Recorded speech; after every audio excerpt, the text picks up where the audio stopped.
So అది స్నేహ మరేంటంటే అది dance అంటే రికార్డింగ్ డ్యాన్స్ ఉన్నాయి. సో రకరకాలుగా బ్రేక్ డ్యాన్స్లు అంట అవంటే చాలా ఉన్నాయి. కాకపోతే ఇది ఒక పద్ధతి గల డ్యాన్సు. సో సీతారామ చెక్కభజన అంటే పూర్వం నుంచి కూడా రామాయణం నడిచినప్పుడు కూడా ముందు నుంచి కూడా ఈ సీతారామ చెక్కభజన అనేది ముందు నుంచి ఉంది.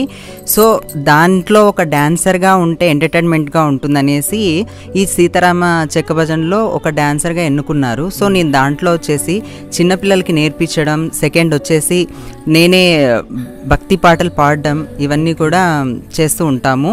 సో మీరు చూసే ఉన్నారు కదా వీడియో.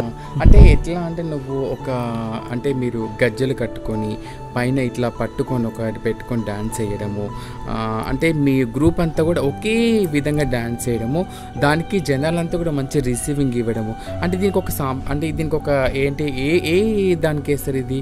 అంటే ఓన్లీ దేవుళ్ళ పాటలకే